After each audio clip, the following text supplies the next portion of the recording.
et à toutes. Nous allons donc commencer ces moments.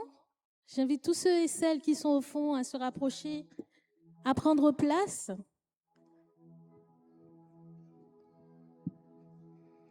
Alors, nous sommes très heureux d'être avec vous ce matin pour louer notre Seigneur, pour l'adorer.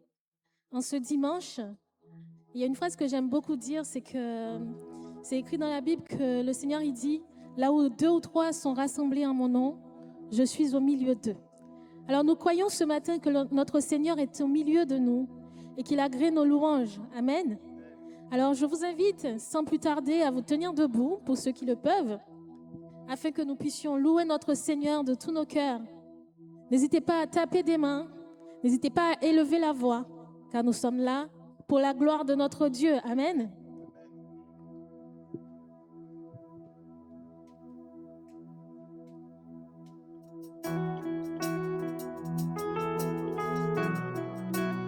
On y va? Comme ça, yes.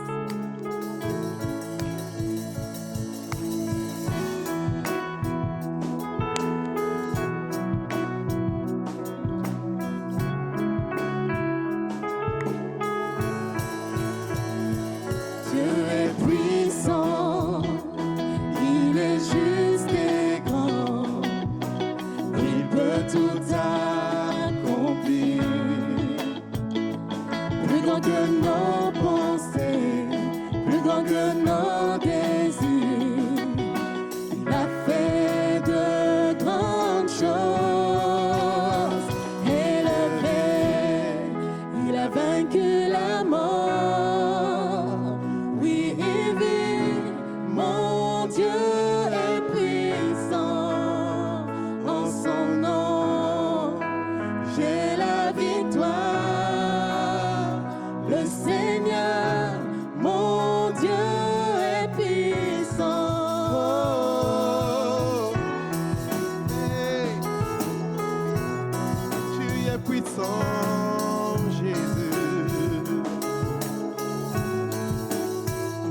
Dieu vit en nous, il est parmi nous, il ouvre la voie. Plus grand que nos attentes, plus grand que nos espoirs, il a fait de grandes choses. Élevé, il a vaincu la mort. Oui, il vit, mon Dieu est puissant. J'ai la victoire. Le Seigneur, mon Dieu est puissant. Oui, notre Dieu est puissant, amen. Il est ici parmi nous, car il a créé nos louanges, alléluia. Dieu est ici, sa grâce nous conduit, il ne s'éloigne jamais, il ne s'éloigne jamais. Dieu est pour nous, ses bras sont ouverts, il nous tient dans sa main, il nous tient dans sa main. Élevé, il a vaincu la mort. Oui, il vit, mon Dieu est puissant. En son nom, j'ai la victoire. Le Seigneur, mon Dieu est puissant. Élevé, il a vaincu la mort. Oui, il vit, mon Dieu est puissant. J'ai la victoire. En son Amen. nom, J'ai la victoire. Le Seigneur, mon Dieu est puissant. Le Seigneur, mon Dieu est puissant. Le Seigneur, mon Dieu est puissant. Alléluia. Seigneur, tu es puissant et tu es saint, Seigneur. Nous sommes ici pour nous prosterner devant toi, pour entonner un chant, Seigneur, un cantique pour toi, pour t'adorer, car tu mérites de gloire, louange, adoration, Seigneur.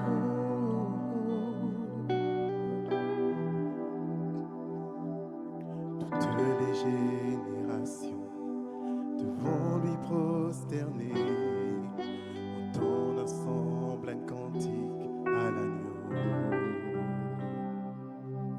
Ceux qui nous ont précédés et ceux qui nous suivront entonneront ce cantique à l'agneau. Ton nom est le plus grand, ton nom est tout puissant, ton nom est au-dessus de tout. Puissance, autorité, royaume et dignité, ton nom est au-dessus de tout. Et les anges acclament, tu es saint, l'univers proclame, tu es saint, tu es glorifié, Dieu très saint, à jamais tu es saint.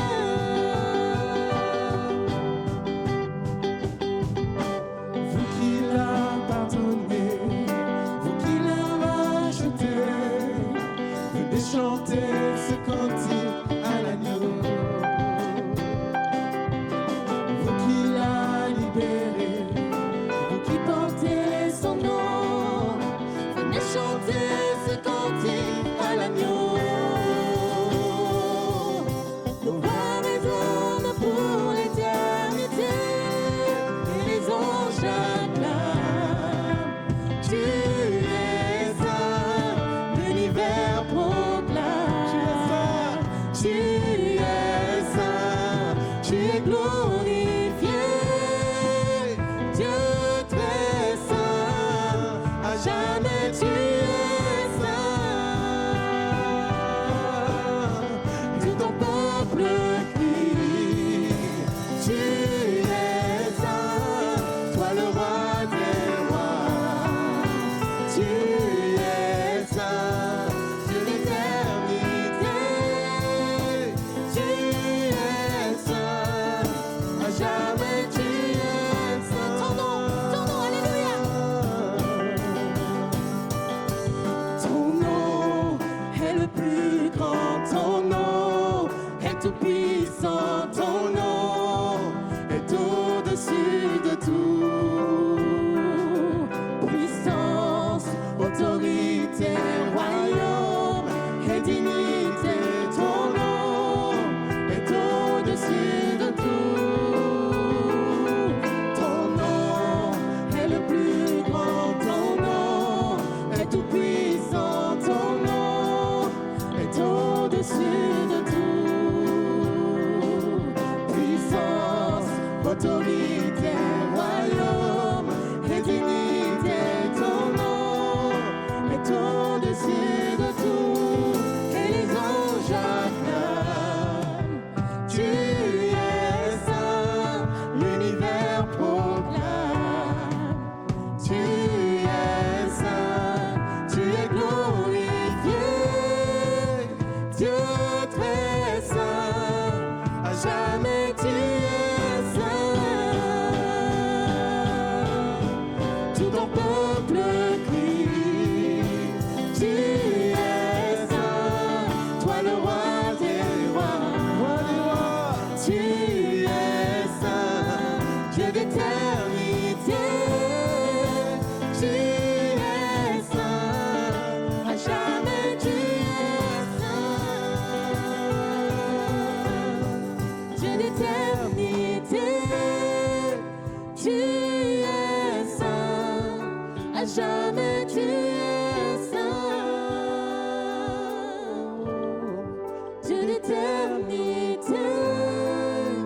Tu es saint, à jamais tu es saint. Alléluia.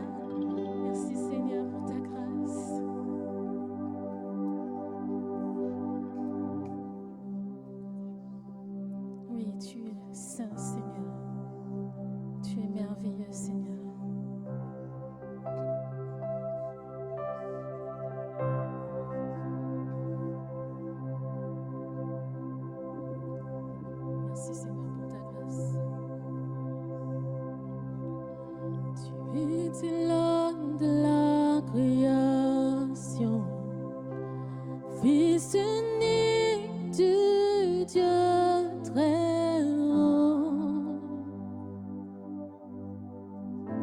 Le mystère de ta gloire révélé en toi, Christ, notre Seigneur. Oh, ce nom est si merveilleux. Oh, ce nom est si merveilleux. Le nom de Jésus-Christ, mon roi. Oh, ce nom est si merveilleux. Sa beauté est sans pareil. Oh, ce nom est si merveilleux. Le nom de Jésus.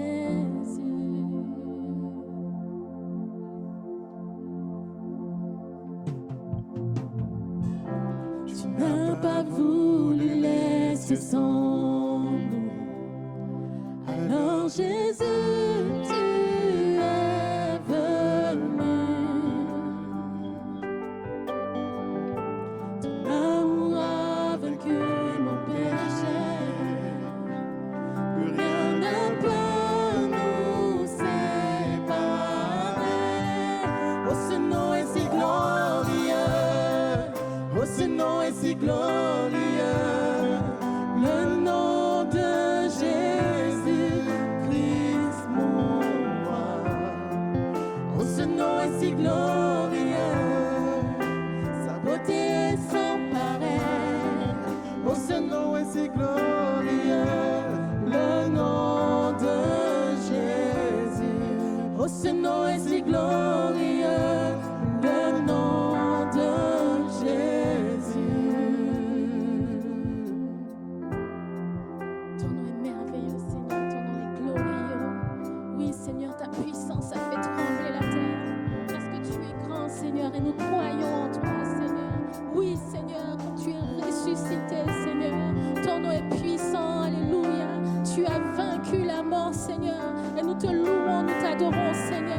Oui, la terre tremble par ta puissance. Alléluia, Jésus. La terre a tremblé, le voile s'est déchiré, tes armes ont la mort et le péché.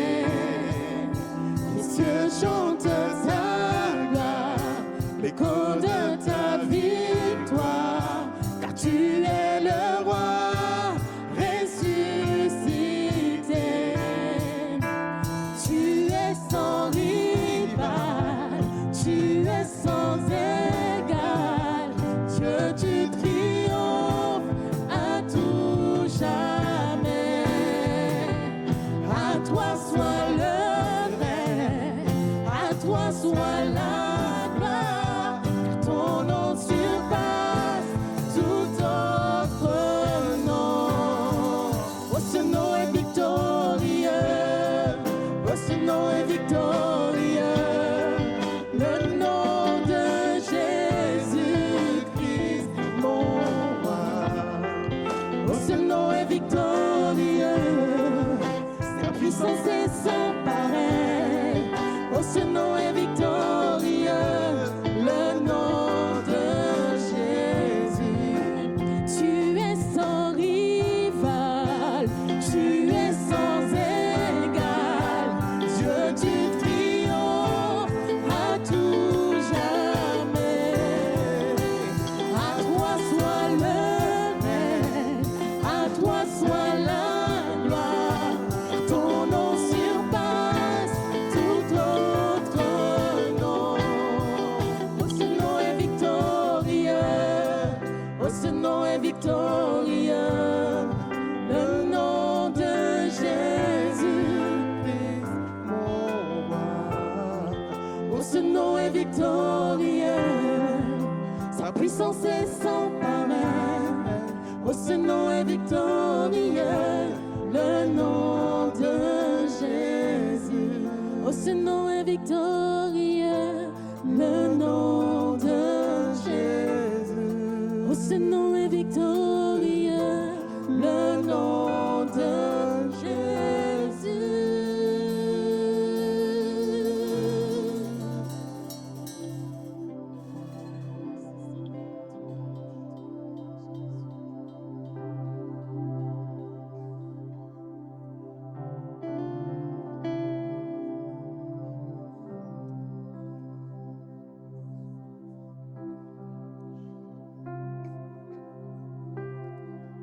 Seigneur, c'est parce que ton nom est victorieux. Tu nous as donné la victoire, Seigneur, que nous voulons proclamer ce matin ton nom, Seigneur, sur notre famille, sur cette assemblée. Nous proclamons ton nom béni, Seigneur, au nom de Jésus.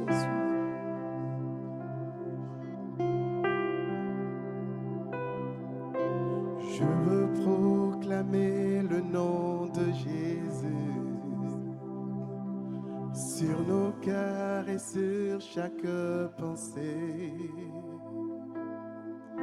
Car je sais que la paix est dans ta présence, en toi Jésus.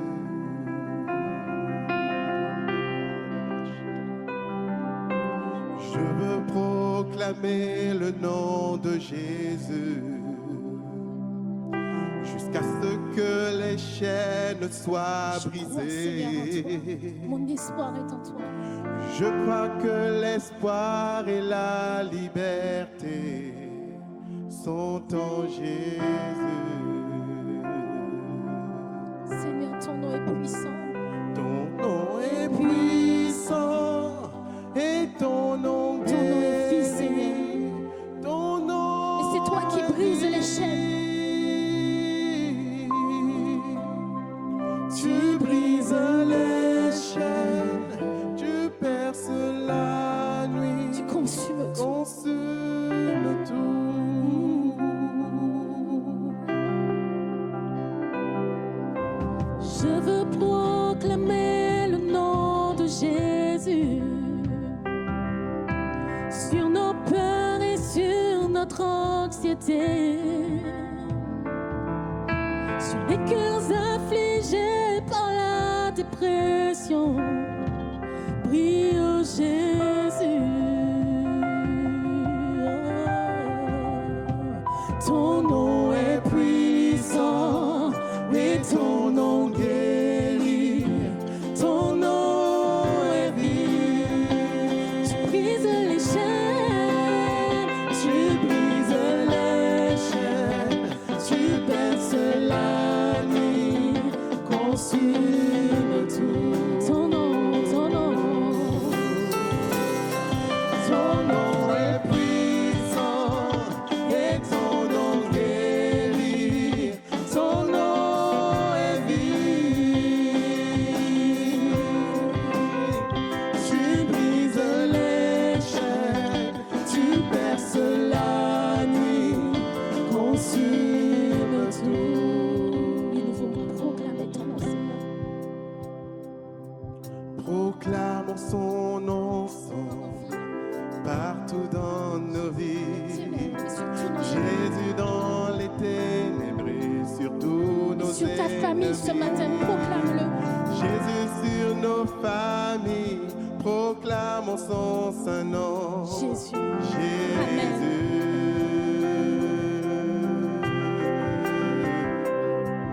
Proclamons son nom ensemble, partout dans nos vies. Jésus dans les ténèbres, et sur tous nos ennemis. Jésus sur nos familles, Jésus sur nos familles. Proclamons son saint nom. Jésus, proclamons, alléluia. Proclamons son nom ensemble, partout dans nos vies. Alléluia. Jésus dans les ténèbres, et sur tous nos ennemis. Jésus sur nos familles, proclamons son saint nom.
nom, Seigneur. Est-ce qu'on peut élever la voix ensemble ce matin, chère Église, pour proclamer son nom? Seigneur, nous voulons déclarer encore ce matin qu'il n'y a aucun autre nom qui soit digne d'être adoré, digne d'être célébré dans les cieux, sur la terre et sous la terre. Un seul nom a été jugé digne. Un seul nom a été jugé digne d'ouvrir le livre et d'en rompre les sceaux. Seigneur, nous voulons nous prosterner devant ton nom. Ton nom, c'est ta personne. Ton nom annonce ta personne, annonce qui tu es. Nous voulons nous prosterner devant toi, Jésus, ce matin. Alléluia. Est-ce qu'on peut élever encore plus la voix, encore plus fort pour notre Seigneur ce matin? On veut l'adorer ce matin. Si tu es baptisé du Saint-Esprit ce matin, prie en langue. La Bible dit que celui qui prie en langue intercède par des soupirs inexprimables.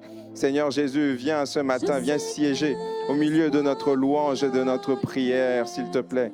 Seigneur, pardon parce que quelquefois notre cœur a été détourné. Quelquefois notre cœur a abandonné son premier amour. Oh Seigneur, pardon parce que quelquefois nous pouvons être empressés d'aller vers des loisirs, des divertissements, empressés de regarder des matchs de Coupe du Monde, de veiller jusqu'à tard quelquefois pour regarder des matchs, mais ne pas te chercher autant. Oh Seigneur, ce matin, viens corriger le déséquilibre, viens corriger l'anomalie dans notre cœur, viens siéger au milieu, viens siéger sur le trône de nos cœurs, viens enlever tous les squatteurs, toutes les idoles dans nos cœurs et viens siéger en maître, que nous puissions t'aimer de tout notre cœur, de toute notre âme, de toute notre force et de toute notre pensée. Seigneur, viens Seigneur reprendre les rênes, viens reprendre la seigneurie, viens reprendre le contrôle de nos vies, Seigneur.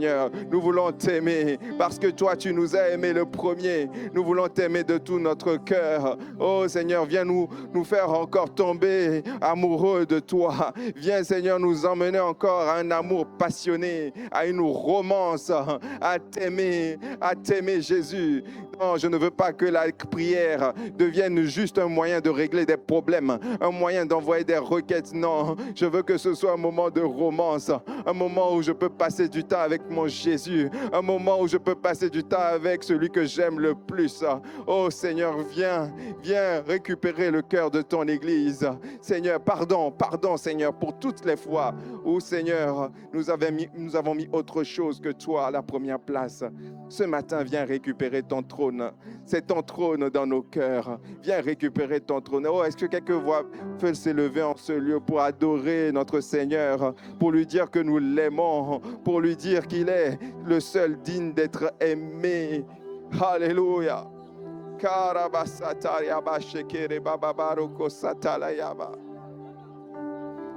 Gendara malebo sotorobo shakaraba yeko sotoraba. Landaria basotora baba shekerebo saya. Terebo la basataribo. Oh, aide-nous à soupirer encore aujourd'hui. Aide-nous, Seigneur, à te désirer encore aujourd'hui. Oh Seigneur, tu as dit de cette Église, ce que j'ai contre toi, c'est que tu as abandonné ton premier amour.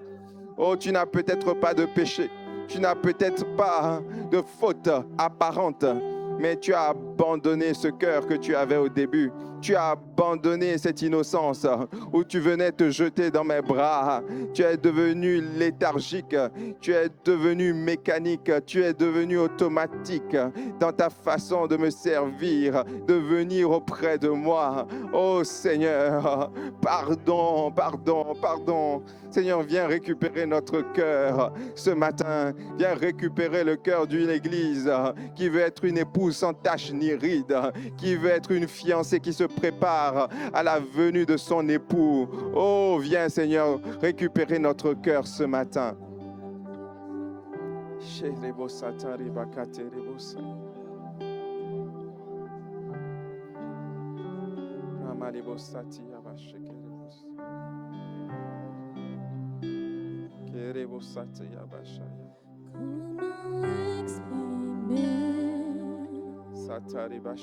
Toute ma gratitude,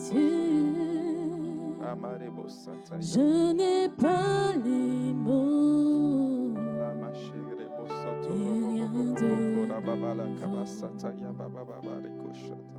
Je pourrais chanter des milliers de fois le chant terminé. Tu seras toujours là. Alors j'élève les mains pour t'adorer encore et encore.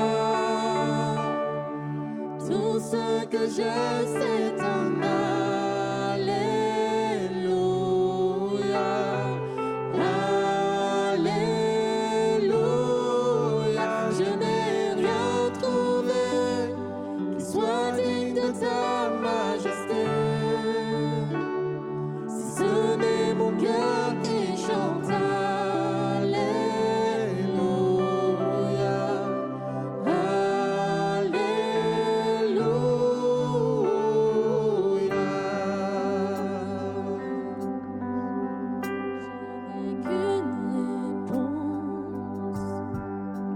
Qu'une seule volonté, les bras vers le ciel. Je veux t'adorer. Alors j'élève les mains pour t'adorer encore et encore. Tout ce que je sais, ton Alléluia.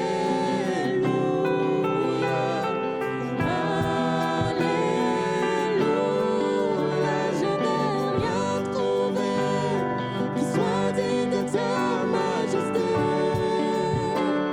Si ce n'est mon cœur qui chante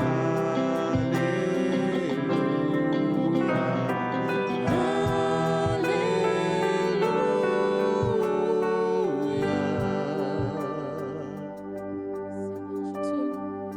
Mon cœur chante Alléluia, Seigneur. Nous élevons la voix vers toi, Seigneur. Et mon âme chante, Seigneur. Oui, Seigneur, prends la place qui t'est due.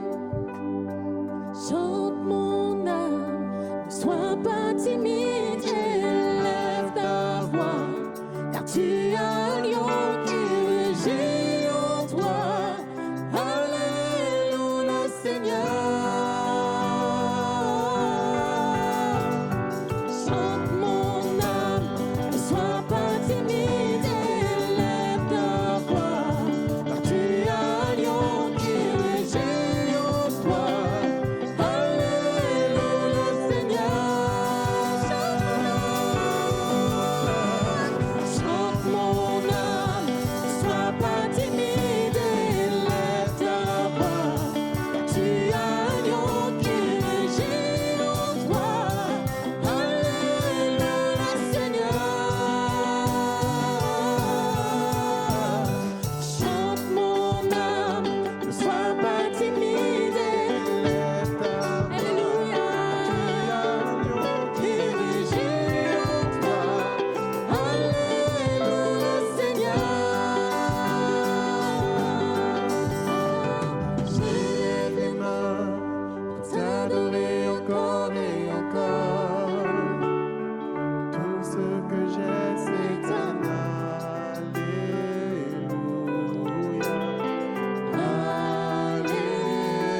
Alléluia. Je n'ai rien trouvé qui soit digne de ta majesté. Si ce n'est mon cœur qui chante Alléluia. Alléluia.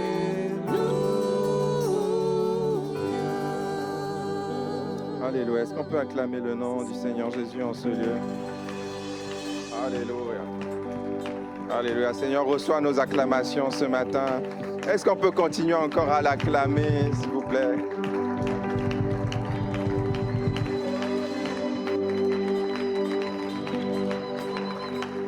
Tu sais quoi? La Coupe du Monde vient jauger notre véritable adoration. Parce que tu sais, quand Kylian Mbappé marque un but là, comment les gens sont enthousiastes, tu vois. Mais moi, je te parle de la personne qui n'a pas seulement marqué un but en Coupe du Monde. Il a marqué le but le plus important de l'histoire de l'humanité. Il nous a qualifiés pour aller tous au ciel.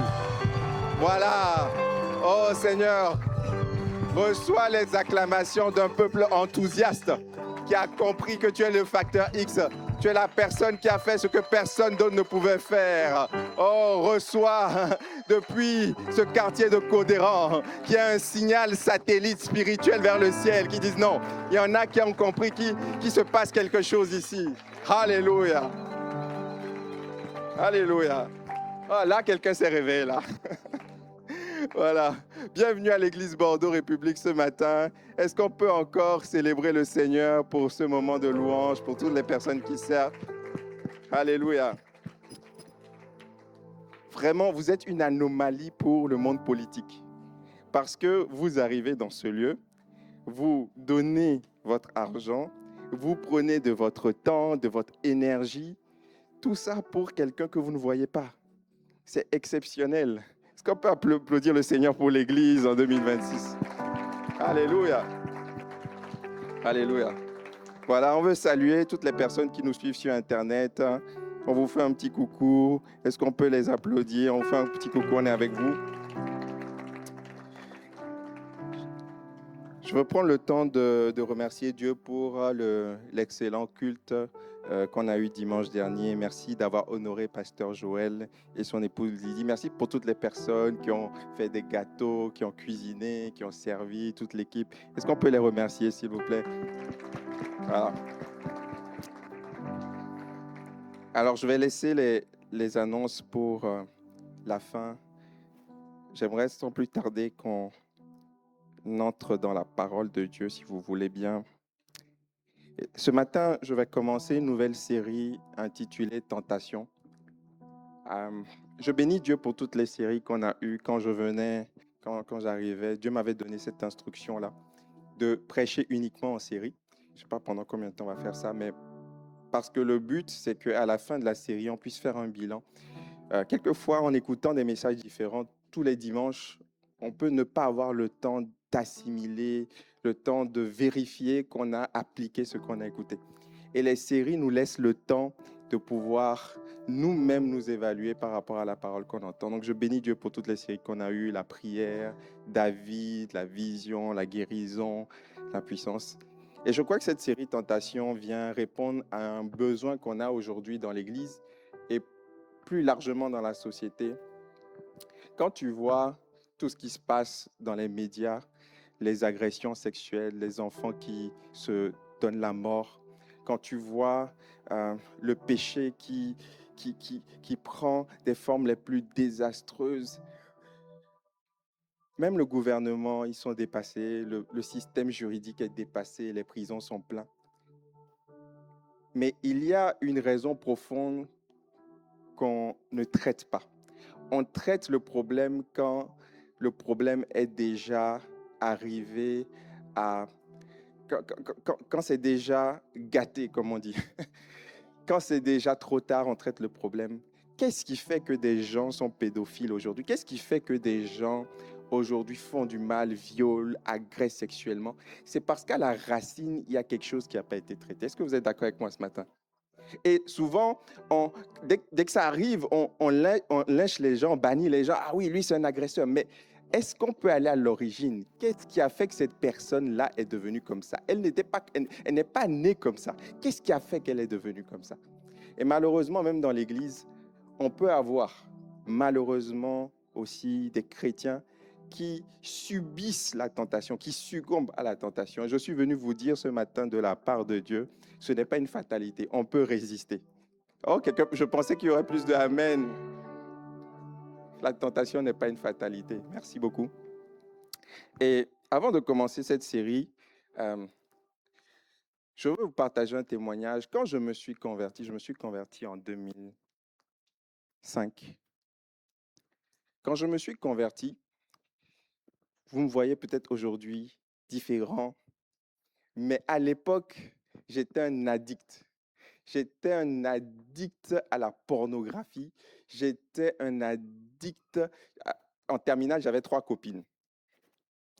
Et à mon anniversaire, je m'étais arrangé pour faire en sorte qu'elles viennent l'une après l'autre, tu vois. On a tous un passé. On a tous un passé. Dis avec moi, hein? Dieu m'a transformé, Dieu m'a libéré. Et je ne parle pas comme quelqu'un qui parle depuis son estrade qui est parfait. On a tous eu un passé, mais on est aussi, je suis la preuve, et plusieurs d'entre nous sont la preuve que Dieu transforme réellement. Au point que quand tu es transformé, là, les gens te voient et te disent, mais tu n'as rien à voir avec celui que tu étais avant. Quand j'ai donné ma vie au Seigneur, j'avais mon coloc qui a vu que je commençais à changer, je commençais à me discipliner. Il dit, mais qu'est-ce que tu fais, Jean Bosco? Je dis, maintenant, je suis Jésus. Il m'a dit, Jean Bosco, fuir le naturel et il reviendra au galop. Et il dit, tu sais quoi, je vais acheter du champagne, je vais le mettre dans le frigo. Et quand tu seras revenu de tes petites histoires d'église là, on va faire la fête et tout, on va amener des filles. Le champagne est toujours dans le frigo. Oh, quelqu'un devrait applaudir le nom du Seigneur Jésus. C'est ça notre histoire. Jésus prend des vies simples. Jésus prend des gens qui sont meurtris, des gens... Parce qu'en fait, en réalité, tout coupable est une victime. On n'est jamais 100% coupable. Les personnes qui aujourd'hui sont addictes à l'alcool, addictes à la pornographie, addictes à la drogue, addictes à la violence, qui touchent à des choses, ces personnes-là, en fait, à un moment donné, il y a eu des blessures, il y a eu des failles qu'elles ont essayé de combler par ces addictions, par ces vices-là. Mais personne n'a été créé comme ça. Et le but de cette série, c'est de creuser pourquoi, quels sont les mécanismes de la tentation. Satan fait la même chose depuis 2000 ans. Il ne change pas, il fait la même chose. Il a toujours les mêmes fonctionnements, les mêmes procédés, les mêmes processus, les mêmes modus operandi. Et pourtant, on tombe toujours dans les mêmes pièges. Alors, j'aimerais dire à quelqu'un aujourd'hui, on va s'asseoir et on va identifier les tactiques de l'ennemi. Parce que Dieu aussi a une tactique pour te faire résister. Si tu es d'accord, tu peux dire Amen. Luc chapitre 4, verset 1. Jésus, rempli du Saint-Esprit, revint du Jourdain et il fut conduit par l'Esprit dans le désert. Dites avec moi, conduit par l'Esprit. Où il fut tenté par le diable. Dites avec moi, tenté par le diable. Il y a là déjà une ambivalence, on reviendra là-dessus, un paradoxe. Comment Jésus peut être conduit par Dieu pour être tenté par le diable? Il ne mangea rien durant ces jours-là, et après qu'ils furent écoulés, il eut faim. Le diable lui dit, si tu es le Fils de Dieu, ordonne à cette pierre qu'elle devienne du pain. Et Jésus lui répondit, il est écrit, l'homme ne vivra pas de pain seulement, mais de toute parole qui sort de la bouche de Dieu, une autre version complète. Verset 5, le diable l'ayant élevé lui montra en un instant tous les royaumes de la terre. Le diable élève, il lui montre les États-Unis, il lui montre, je ne sais pas si ça existait à l'époque sur la carte, il lui montre le Groenland, il lui montre l'Amazonie, il lui montre tous les royaumes. Et puis, tu sais, quand tu fais une vue aérienne, là, tu vois les lumières, tu vois comment le monde est beau. Et puis, il y a une sensation bizarre. Je ne sais pas si vous êtes déjà allé en haut d'une tour. Quand tu regardes le monde, il y a une sensation bizarre. Et il dit, mais je peux te donner tout ça. Je peux te donner tout ça. Tout ce que tu as fait, c'est de te prosterner devant moi. Jésus lui répondit, il est écrit, tu adoreras le Seigneur ton Dieu et tu le serviras lui seul. Le diable le conduisit encore à Jérusalem, le plaça sur le haut du temple et lui dit, si tu es le Fils de Dieu, jette-toi d'ici en bas, car il est écrit, il donnera des ordres à ses anges à ton sujet afin qu'ils te gardent, ils te porteront sur leurs mains. Satan utilise la Bible. Quel magouilleur, quel manipulateur. Aïe, aïe, aïe.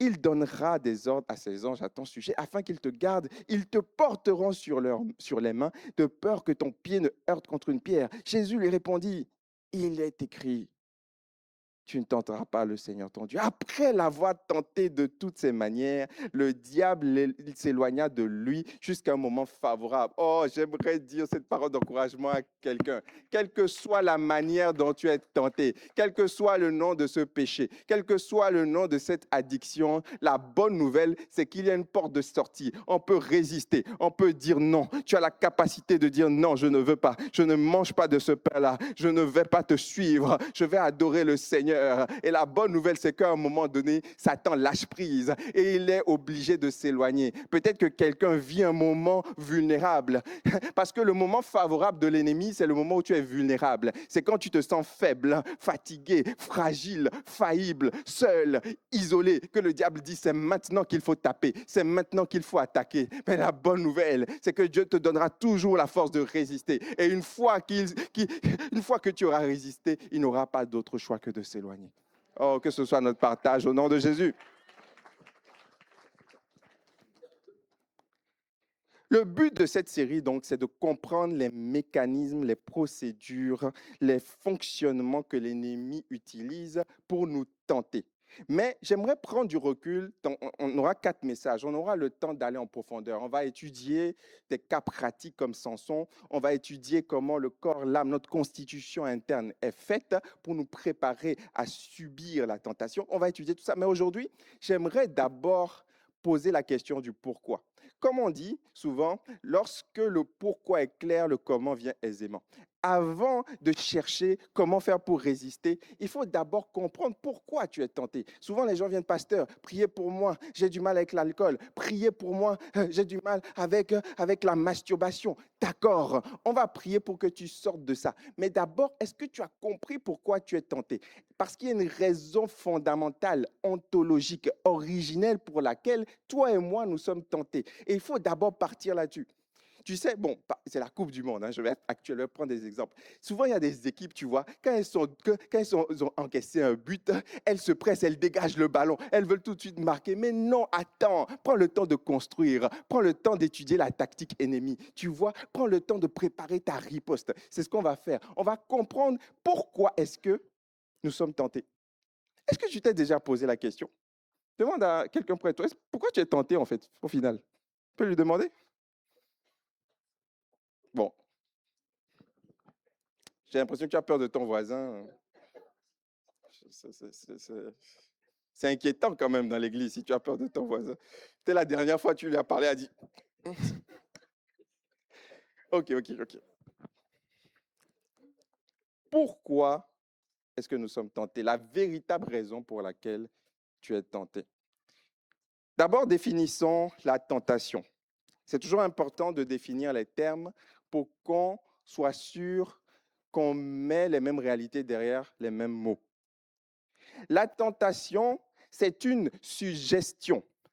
La tentation, c'est une suggestion, une proposition qui nous incite à faire ce qui est mal. Je répète, la tentation, c'est une suggestion, une proposition qui nous incite à faire ce qui est mal. Lorsqu'on parle de tentation, il y a un élément moral qui vient en jeu parce que tu n'es jamais tenté de faire le bien.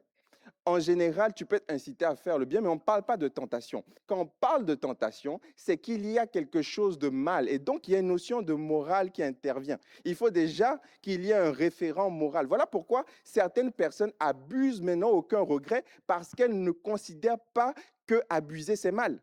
Est-ce que quelqu'un me suit? Pour parler de tentation, il faut déjà parler de morale. Il faut déjà établir des normes morales. Lorsqu'on établit ces normes morales-là, on peut dissocier le bien et le mal. Et alors, la tentation, c'est une incitation à faire ce qui est mal. Et j'aimerais vous dire, les amis, ce qui est légal n'est pas forcément moral. Allô? Il y en a là, je vous soupçonne d'avoir regardé le match de la France jusqu'à 1h30. Vous êtes fatigués. Ce qui est légal n'est pas forcément moral. Tu vois? Aujourd'hui, coucher, tromper sa femme ou son mari, c'est pas illégal. Tu vas pas en prison, tu ne payes pas d'amende. Et pourtant, c'est contraire à la loi de Dieu. Est-ce que vous me suivez? Il y a des choses qui sont acceptées par la société, mais qui ne sont pas forcément acceptées par Dieu. Là, on parle de la norme divine. On parle de ce que Dieu établit. Et on voit déjà que Jésus a été tenté. Satan est venu parler à Jésus. Satan est venu lui faire une suggestion. Satan a vu une situation. Satan a fait l'état de lieu. Il dit, en fait, le gars, il a faim. Satan vient exploiter cette faille-là pour lui faire une suggestion, une proposition de changer la pierre en pain. Et tu vois, c'est pas illégal. Jésus, tu changes bien l'eau en vin pour que des gens boivent un mariage. Mais pourquoi tu ne le fais pas? Mais parce que selon la norme de Dieu, la puissance de Dieu ne doit pas être utilisée pour notre propre bien, pour notre propre confort. La puissance de Dieu doit être utilisée pour bénir les autres. Quelqu'un dit Amen. Donc, Jésus ne pouvait pas accepter et surtout ne pas le faire parce que Satan lui a dit de le faire. Il y a des bonnes choses qui peuvent devenir de mauvaises choses. C'est ça le problème qu'on a aujourd'hui, avec tout, avec les écrans, avec le couteau, avec l'IA, avec toutes les choses neutres, avec l'argent, toutes les choses neutres, parce qu'elles sont mises entre les mains de personnes qui ont un mauvais cœur, deviennent mauvaises. L'argent, ce n'est pas mauvais. Grâce à l'argent, on peut avoir un lieu comme ça. Mais quand tu mets de l'argent entre les mains de quelqu'un qui est méchant, l'argent devient méchant. L'argent prend la forme de la personne qui la possède. Vous comprenez? Satan lui fait une proposition, une suggestion. Change cette pierre en pain. La tentation est donc une suggestion, une parole incitative. Chaque fois qu'il y a tentation, il y a une parole. Quelquefois, la parole, elle peut venir de quelqu'un qui te dit, écoute, allez, viens, on va samedi soir, là, viens, on va dans un club et tout. On va fumer des trucs. Elle peut être une parole qui vient d'une personne, tierce personne, mais elle peut être dans tes pensées. La tentation peut être dans tes pensées, mais il y a toujours quelque chose de formulé. Il y a toujours une action formulée. La tentation, donc, c'est une incitation à poser une action et à commettre le mal. Alors, voici la subtilité. La tentation diffère de l'épreuve. Aujourd'hui, on va faire un peu de sémantique. La tentation, c'est très proche de l'épreuve, mais c'est très important de dissocier la tentation de l'épreuve. Pourquoi? Parce que la Bible dit que Dieu ne tente jamais. Ici, il y a comme une ambivalence. Il est écrit au verset 1, Jésus, rempli du Saint-Esprit, revint du Jourdain. Il fut conduit par l'Esprit de Dieu dans le désert, où il fut tenté par le diable. Comment est-ce que Dieu peut t'envoyer dans un endroit où il sait que tu vas être tenté? Tu vois, si tu ne comprends pas la différence entre l'épreuve et la tentation, tu vas en vouloir à Dieu. Tu vas dire, mais si Dieu existe, pourquoi? Si Dieu existe, pourquoi le mal? Si Dieu existe, pourquoi il a permis que je perde mon père? Si Dieu existe, pourquoi? Si tu ne résous pas cette ambivalence, tu vas toujours accuser Dieu. Mais la Bible dit que Dieu ne tente jamais. Alors, il faut dissocier l'épreuve de la tentation. Qu'est-ce que l'épreuve donc? L'épreuve est une situation de difficulté, un test, un examen. L'épreuve, c'est un endroit où tu dois faire tes preuves, un endroit où tu dois démontrer quelque chose. L'épreuve, le but de l'épreuve, c'est de s'assurer que certaines aptitudes sont acquises. Tu vois, à la fin de l'année, lorsqu'il y a un examen, il y en a qui stressent, il y en a qui sont contents. Tu as vécu ça ou pas? Si tu n'as pas vécu, tu le vivras. L'examen, certains voient déjà le diplôme, ils se disent, c'est bon, je maîtrise, c'est une formalité, c'est une formalité, je vais avoir mon diplôme. Et ensuite, certains voient l'épreuve juste comme un moyen de passer à autre chose, un moyen de pouvoir commencer à travailler. Mais d'autres stressent parce que pendant que le prof faisait les cours, il était sur TikTok, il était là en train de jouer, tu vois, et à la fin de l'année, il commence à stresser parce qu'il n'a pas validé les acquis, tu vois. Donc, l'épreuve n'est pas mauvaise en soi. L'épreuve est juste un moyen de tester, de valider des acquis, de valider des connaissances. Et la Bible dit que oui, Dieu doit nous emmener dans des endroits où on doit valider des choses. Tu dis, Seigneur, donne-moi la patience. Maintenant, tout de suite. Non, si tu veux avoir la patience, il va falloir apprendre à attendre. Oh, est-ce que quelqu'un me suit ce matin? Seigneur, donne-moi la patience. Ok, donne-moi une maison. Mais tu vas attendre. Pourquoi? Tu as demandé la patience. c'est une épreuve. Mais Seigneur, c'est difficile, je n'ai pas de logement. Oui, mais il y a quelque chose qui doit être validé en toi. Il y a quelque chose qui doit être construit en toi. Il y a quelque chose qui doit être travaillé en toi. Voilà pourquoi Jacques dit, mes frères, regardez comme un sujet de joie complète les diverses épreuves auxquelles vous êtes confrontés, parce que l'épreuve de votre foi produit la patience. Et il faut que cette patience s'accomplisse jusqu'au bout pour que vous soyez parfait, mature, téléos, stable. Donc, quand tu es éprouvé, ne stresse pas, ne commence pas à critiquer Dieu. Non, dis-toi juste, le prototype est en construction. Oh oui. Alléluia. Voilà pourquoi. Mais c'est vrai, voilà pourquoi des hommes de la même nature que nous, des apôtres, quand tu vois leur CV, leur parcours, il y en a, c'était un douteux, un sceptique, un descendant c'était un sceptique fou, un descendant de Descartes avant l'heure. Il y en a d'autres, c'était les fils de Zébédée, ils voulaient tuer sur tout ce qui bouge. Il y a l'autre Pierre, il est inconstant. Mais à un moment donné, quand Dieu les a touchés et qu'ils ont compris ce message de l'épreuve, ils ont dit, mais nous ne pouvons pas ne pas parler de ce qu'on a vu et entendu. La Bible dit que lorsqu'ils étaient frappés, ils se réjouissaient d'avoir été frappés. Mais est-ce que vous êtes maso, sado? C'est quoi ça? Non, c'est parce qu'ils ont compris que le prototype est en construction. On va devenir comme Christ. Si notre maître a souffert, nous aussi nous devons souffrir. Alors nous sommes jugés dignes. Seigneur, merci. Non pas parce qu'on a été frappés, mais merci parce que tu nous permets de vivre les mêmes souffrances que toi. L'épreuve, c'est un test. C'est un moyen de faire tes preuves. C'est un moyen de valider tes acquis. Et Jésus, franchement, j'ai trop de matériel. Il faut que j'aille dans le bon ordre. Jésus devait valider un test. Pourquoi? Parce que Jésus est le deuxième Adam. La Bible dit que Jésus est le deuxième Adam et le dernier Adam. Ça veut dire quoi? Jésus est le deuxième prototype. C'est comme dans les robots, tu vois. On fait un premier prototype, ça ne marche pas, tu vois. Tu vois les robots aujourd'hui là, qui se cassent, qui tapent sur les gens dans les foules, tu vois. Tu fais un deuxième prototype V2, la version améliorée. Jésus est la V2, la dernière version. Il n'y aura pas plus une après. Donc, Jésus devait faire ce que la V1 n'a pas pu faire. Jésus devait réussir là où Adam a échoué. Et qu'est-ce que Adam a fait? Adam était dans un jardin et il a été tenté et il a succombé à la tentation. Donc, Jésus, pour être considéré comme parfait, il devait lui aussi aller dans le désert, vivre les mêmes tentations et réussir pour montrer que Jésus est le dernier Adam, il est la personne parfaite. Acclamer le Seigneur, c'est gratuit, ça ne coûte pas cher.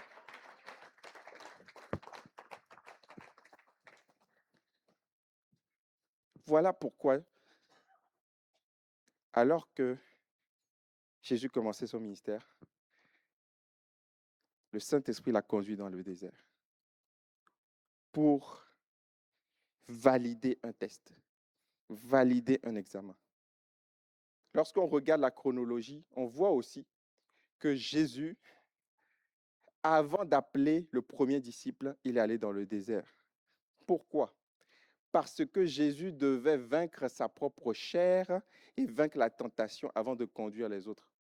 Le problème qu'on a aujourd'hui, c'est qu'on a des personnes qui accèdent à des positions très élevées, des positions de leadership, des positions politiques, des positions de chef, mais qui sont encore des gamins, des enfants, tu vois. Et donc, ils utilisent le pouvoir comme un jouet parce qu'ils n'ont pas appris à vaincre leur propre chair avant de conduire d'autres personnes. Tu sais, quand tu as subi, souffert et vaincu la chair, lorsque tu accèdes à des positions d'autorité, tu fais attention. Jésus devait valider ce test, cette épreuve, cet examen. Mais l'ennemi aussi a un plan. La Bible dit que dans Jacques 1, verset 13, que personne, lorsqu'il est tenté, ne dise « c'est Dieu qui me tente », car Dieu ne peut être tenté par le mal et il ne tente lui-même personne. Mais le problème, c'est que les deux arrivent en même temps. Jésus est dans le désert, Dieu le conduit pour qu'il soit éprouvé, mais Satan aussi vient avec son agenda.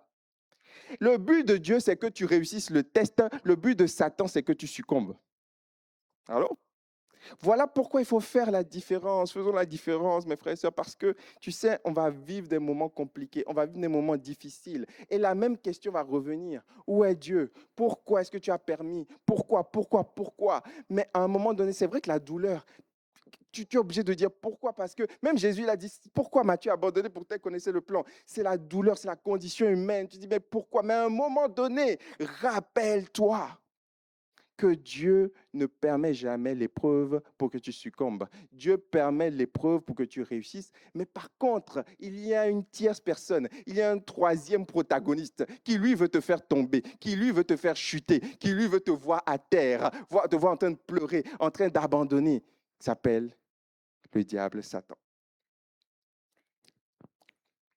Alors, quelqu'un va dire, mais pasteur, tu veux dire que chaque fois que je suis tenté, c'est le diable qui me parle? Oui et non, pas forcément. Parce qu'il y a un trinôme. Satan ne fonctionne pas seul. On sait que Satan et les esprits mauvais, impurs, agressent les gens. Oui, il y a quelque chose de spirituel, mais Satan a deux collaborateurs. Il y a un trinôme, un triptyque. De la même manière qu'il y a une triunité, Dieu le Père, Dieu le Fils et Dieu le Saint-Esprit, il y a aussi une triunité ou un trinôme, un triptyque qui fonctionne ensemble. C'est ce que Thomas d'Aquin a appelé les trois ennemis de l'âme, Mundus Caro Diabolus. Il y a, oui, effectivement, le diable qui opère dans le monde spirituel, mais il y a aussi le monde et la chair. Qu'est-ce que le monde? Le monde, c'est le système de ce monde. C'est les valeurs acceptées et promises dans le monde qui sont contraires à Dieu. C'est tout ce qui est légal dans le monde et qui n'est pas moral. Parce que le monde, qu'est-ce qu'ils font? Ils font juste un calcul de conséquences. Ils disent, OK, on a fait ça, ça nous a créé des problèmes, donc on va changer. On va légaliser le cannabis. Pourquoi? Ah oui, mais comme ça, ils pourront fumer, on pourra les contrôler, on pourra contrôler le marché. Mais non, mais Dieu dit non, tu ne peux pas ingérer dans ton corps des choses qui te détruisent, tu vois. Donc, ça change. Un coup, on va accepter le racisme et puis on va se dire, attends, on va finir quand même tous par se détruire. Donc, on va refuser le racisme. Mais le fondement n'est pas inébranlable. Le fondement n'est pas objectif. On change selon les histoires, selon les saisons, selon les âges, selon les cultures. On change. La loi change, la loi des hommes change, mais la loi de Dieu ne change pas. Il est le même hier, aujourd'hui et éternellement. Ce qu'il a dit hier, il conserve aujourd'hui, il assume encore demain. Oh, quelqu'un devrait dire Amen. Le monde, c'est donc ce système. Tu vois, quand tu arrives au boulot, que tu as donné ta vie à Jésus, et tu veux dire, Jésus, tu sens une crispation dans l'environnement. C'est ça le monde, tu vois. Ce n'est pas des gens individuellement, mais c'est un système. C'est un ensemble de systèmes de valeurs. Tu vois, c'est un ensemble de philosophies, d'approches qui font que lorsque tu es avec Jésus, ça ne passe pas. Tu vois? Ah oui, mais tu fais du prosélytisme. Mais attends, mais quand je dis, écoute, je suis allé dans un concert de rock et tout, ça ne gêne personne. Mais pourquoi quand je dis, je suis allé à l'église, je suis allé adorer mon Seigneur, il m'a transformé, pourquoi ça vous gêne? Tu vois? Parce qu'il y a un système du monde, il y a un ensemble de valeurs, on n'aime pas ça, tu vois. On n'aime pas ça. Pourquoi, lors des dernières JO, on peut mettre de l'obscénité n'importe comment? On peut mettre n'importe comment. À l'heure de grande écoute, j'étais avec mes enfants. On pensait regarder du sport. J'ai dit non, vraiment, ça devient compliqué, si ça devient dangereux. Pourquoi est-ce que ça c'est accepté? Mais quand on dit on veut faire un culte, ah ouais, non, oh non, c'est la laïcité, non, si on fait ça, et puis la musique. Pourquoi c'est aussi compliqué? Parce qu'il y a des systèmes, il y a des pensées qui sont là ambiantes, qui viennent refuser le message de Jésus, rejeter le message de Jésus. C'est ça le monde. Et il y a aussi un troisième collaborateur. Celui-là est encore plus subtil. Le collaborateur de l'ennemi qui est à l'intérieur de toi. Oui, parce qu'il y a une partie de l'ennemi qui est à l'intérieur de toi qui s'appelle la chair. On fera un enseignement là-dessus. La chair, c'est le distributeur automatique de péché. C'est en toi. Tu vois comment tu vas au distributeur, tu mets la carte et puis il y a des billets qui sortent. Il y a quelque chose comme ça en toi, dans chacun de nous, hein, dans nous tous, hein, qui s'appelle la chair. Donc quand tu appuies sur le bouton, ça sort pium, péché, ça sort pique, ça sort, regarde comment il m'a regardé, pam, je vais lui montrer ce que je sais faire, pour qui tu te prends. C'est là en toi. Et la Bible dit, on le verra dans les prochains messages, que la chair, tant que tu vas exister, il y aura toujours la chair. Hein. Tant que tu vas exister, il y aura toujours des tentations. Ce sera toujours là. La seule chose que tu peux faire, c'est de le rendre inopérant. Tu vois, tu l'enfermes dans une cage et tu le dis, tu ne bouges pas, ça s'appelle crucifier la chair. Mets-le sur une croix. Mais il sera toujours en vie, tu vois, la chair. Et des fois, il se réveille. Des fois, tu as des gens, ils ont 20 ans, 30 ans de vie chrétienne. Quand ils te regardent, tu te dis, mince, est-ce qu'il est converti? C'est la chair. C'est la chair. La chair est sortie de la cage. On appelle ça encore le vieil homme. La chair est sortie. Tu vois, des gens, tu dis, mais toi, tu parles en langue, tu peux faire comme ça, tu peux agir comme ça. C'est la chair. Tourne-toi vers quelqu'un et dis-lui, crucifie ta chair, s'il te plaît.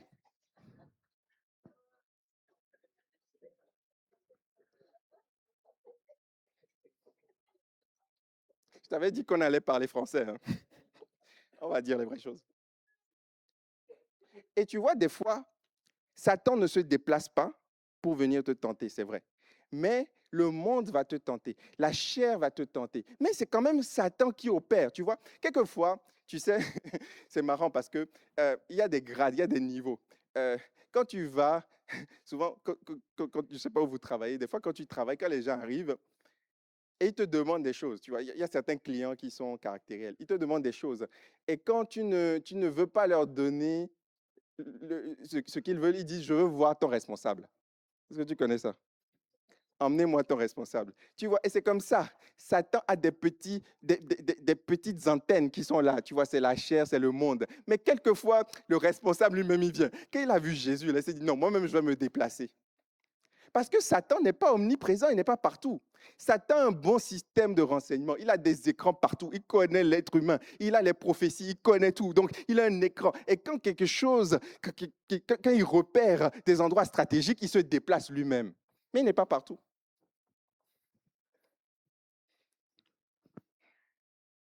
Mondus caro diabolus.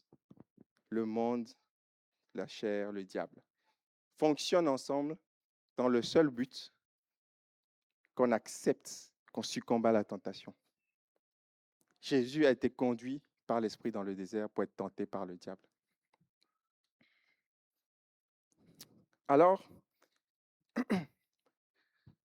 il est important de réaliser que lorsque toi tu vis de façon naïve, il y a un opposant. Satan, c'est l'opposant. Il y a un opposant, il y a quelqu'un qui veut te faire chuter. Il y a quelqu'un qui veut ta perte. La tentation vient souvent sous la forme d'une séduction. Satan a deux façons de faire. Quelquefois, c'est la méthode forte. Ça s'appelle la persécution. La méthode forte, c'est qu'on va te mettre un fusil sur la tempe et on va te dire, renie Jésus. C'est qu'on va te rejeter, on va te faire du mal. C'est la méthode forte pour que c'est quand ta famille te rejette parce que tu es chrétien. C'est la méthode forte, c'est direct. Mais il y a la méthode fine. La méthode subtile, c'est la tentation, c'est la séduction. Et tu sais, la séduction, c'est subtil. Dans la séduction, Satan ne te force pas à faire le mal. Il vient pour essayer de te faire croire que le mal n'est pas vraiment mal. Si tu es le fils de Dieu, mais Jésus, pourquoi tu souffres comme ça? 40 jours, toi aussi. Mais tu n'as pas dit que tu as un ministère accompli, mange. Regarde, il y a une pierre là. Tu as la puissance de transformer la pierre en pain. Amuse-toi. Satan veut... Et puis, ce qui est marrant, c'est que le tentateur avant le péché devient l'accusateur après. Allô? Le même qui te dit, oh, c'est pas grave, toi aussi, c'est juste petit péché. Qui est parfait. Le même, après avoir péché, ouah, tu as fait ça? Et tu veux retourner dans la présence de Dieu? Non, quoi? C'est le même, il change de forme. C'est un manipulateur. Et il vient sous la forme d'une séduction. Alors pourquoi est-ce que Jésus devint vaincre, je l'ai dit, passer par cette épreuve, résister à la tentation? Il faut remonter à la raison originelle. Genèse chapitre 3, verset 1, alors que Dieu avait créé Adam et Ève dans le jardin, le premier homme et la première femme, ils avaient des milliers d'arbres dans le jardin qu'ils pouvaient manger, sauf un. Dieu leur avait dit, ne touchez pas à cet arbre et le jour où vous en mangerez, vous mourrez. Regarde ce que le serpent, ce que Satan qui a pris possession de cet animal, il est venu dire. Tu vois, même le serpent, tu vois, en fait, avant Chronique, on ne parlait pas du diable de façon précise, de Satan. C'est après Chronique qu'on parlait du diable. Avant, c'était les géants, c'était des figures, tu vois, c'était des prototypes. Et le serpent est tu vois, c'est un prototype parce que, tu vois, il marche même pas droit, tu vois. Et un coup, il marche comme ça, un coup, tu vois, il est insaisissable. Il vient avec ses petites langues là, tu vois, il est là, il est vicieux, tu vois. Et Satan vient voir Ève. Déjà, tu vas voir Ève et pas Adam. Parce que Dieu a parlé à Adam et Adam a transmis à Ève. Mais tu vois, il passe par derrière. Quel filou. Il va voir Ève et il lui dit, Dieu a-t-il réellement dit, vous ne mangerez pas de tous les arbres du jardin? Il vient mettre le doute. Dieu a-t-il vraiment dit qu'on ne doit pas se marier avec quelqu'un qui n'est pas converti? Mais vraiment, est-ce que Dieu est contre l'amour? On dit que ce Dieu est amour, il est amour. Mais moi, j'aime. Pourquoi Dieu m'empêche d'aimer? Tu vois, mais Dieu m'empêche d'aimer. Tu vois, on vient mettre le doute. On vient questionner le fondement, la véracité de ce que Dieu a dit. Dieu a-t-il vraiment dit? Et Ève dit, ah oui, oui, mais Ève, d'abord, identifie l'interlocuteur. Ève, tu vois, elle a commencé à répondre comme si, tu vois, tranquille, hein, mais identifie, il y a des gens, il ne faut même pas parler avec eux. Tu vois, Ève répond naïvement, oui, oui, nous mangeons du fruit des arbres du jardin, mais quant au fruit de l'arbre qui est au milieu du jardin, Dieu a dit, vous n'en mangerez pas, vous ne toucherez pas, de peur que vous mouriez. Alors le serpent dit à la femme, non, vous ne mourrez pas. Parce que Dieu sait, c'est Dieu qui est un vicieux. Hein. Il dit, Dieu sait que le jour où vous en mangerez, vos yeux s'ouvriront et vous serez comme des dieux connaissant le bien et le mal. Tu vois, au départ, il commence avec le doute. Mais quand il voit que Ève ne doute pas, il dit, non, non, non, en fait, il s'est trompé. Dieu est méchant avec vous. Tu vois, Dieu veut vous empêcher de vivre la vie pleine, de vivre le plaisir, de vivre l'épanouissement. Dieu est méchant, tu vois.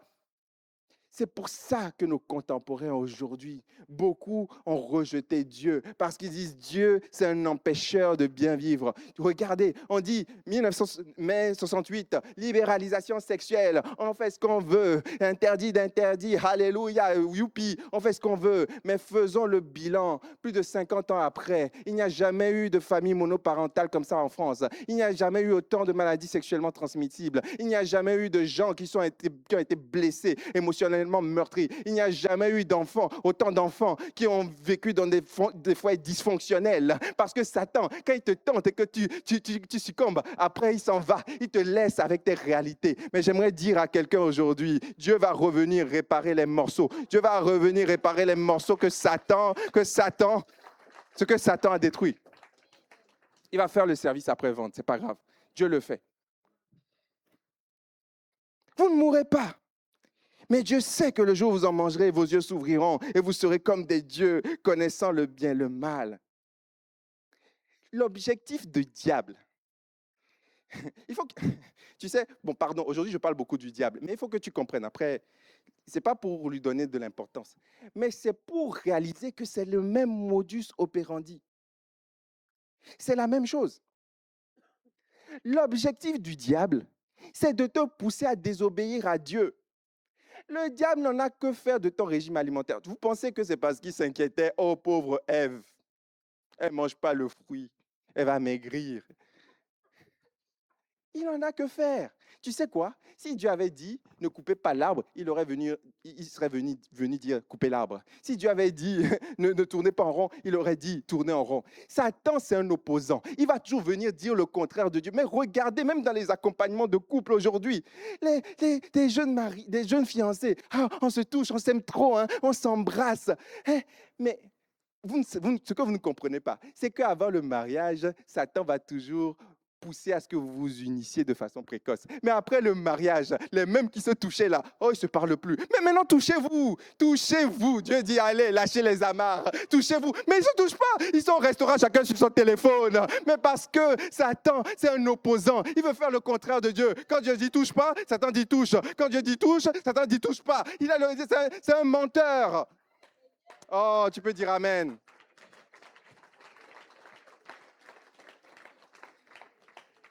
Tu vois, parce que chaque fois qu'on dit « Ah oui, mais non, mais c'est trop légaliste, c'est trop contraignant », mais comprends le fond. Ah, faut pas s'habiller, moi je m'habille comme je veux, hein, c'est mon corps. Mais tu ne comprends pas que tu es en train d'alimenter un système. Tu es en train de montrer l'exemple aux enfants, qu'on peut s'habiller, que le corps là, il est exposé, mais il y a des choses qu'on ne montre pas. Oui, mais non, mais je suis libre. Mais la liberté, ce n'est pas faire tout ce qu'on veut. La liberté, c'est avoir la force de faire ce que Dieu veut. C'est ça la vraie liberté. Oui, on empêche ma liberté. Les chrétiens, on m'empêche ma liberté. Ah bon, toi, tu es vraiment libre? Oui, je suis libre. Tu es sûr? Oui. Alors pourquoi tu respectes le code de la route? Fais ce que tu veux. Ah non, oui, mais parce que, tu vois, si je... il y a quand même un code, tu vois, on est en société. Si j'enfreins le feu rouge, je vais faire des accidents. Et tu penses qu'en enfreignant les lois de Dieu, tu ne vas pas faire des accidents? Il y a des accidents spirituels qui sont évitables. Il y a des situations qui sont évitables. Oh. Avançons seulement. Le but de l'ennemi, c'est de te pousser à désobéir, à t'éloigner de la présence de Dieu. Parce que Satan va te donner quelque chose qui va te satisfaire sur l'instant, mais qui va te lier pour toujours. Il y a des choses, des péchés, tu prends 5 minutes à entrer et c'est quand tu as à en sortir. Il y a des choses là, tu te dis, mais pourquoi je suis entré dedans? J'avais le choix à ce moment-là. Mais tu entres dedans et tu es lié. Et tu sais quoi? Et je vais vous donner le secret, la raison pour laquelle Satan te hait comme ça et me hait comme ça. La raison, c'est parce que Dieu t'aime. En fait, c'est pour ça que je parle de raison ontologique originelle. Il faut comprendre pourquoi tu es tenté aujourd'hui. Aujourd'hui, peut-être que tu es devant ce verre d'alcool. Peut-être que tu es devant dans cette situation d'impureté sexuelle. Et tu es juste en train de regarder ton problème. Mais élève-toi. Pourquoi est-ce que les hommes sont autant tentés? Pourquoi est-ce que les hommes sont autant tentés? Et à l'origine, vous savez, Satan était le numéro 2 dans le ciel. Satan était un ange aux ailes déployées. C'était un ange de lumière. Mais il a voulu être calife à la place du calife. Il a voulu prendre la place de Dieu. Et Dieu l'a précipité. Dieu l'a précipité avec un tiers des anges. Et vous savez quoi? Dieu a dit, maintenant, je vais faire l'homme à mon image, à ma ressemblance. Tu vois, c'est le nouveau joyau. C'est le nouvel héritier. Alors, Satan dit, tu sais quoi? Je vais le détruire. Lui qui m'a pris la place. Et tu sais, regarde comment c'est subtil. Regarde comment c'est subtil. Il va dire à Adam et Ève, si vous mangez le fruit, vous serez comme des dieux. Est-ce que tu as remarqué la subtilité? Puisque Dieu m'a déchu parce que je voulais être Dieu, alors je vais pousser l'homme à être comme Dieu afin qu'il soit aussi déchu. Je vais la refaire. Puisque Dieu m'a déchu parce que je voulais être Dieu, alors je vais pousser l'homme à vouloir être comme Dieu pour que lui aussi soit déchu. Tu sais quoi?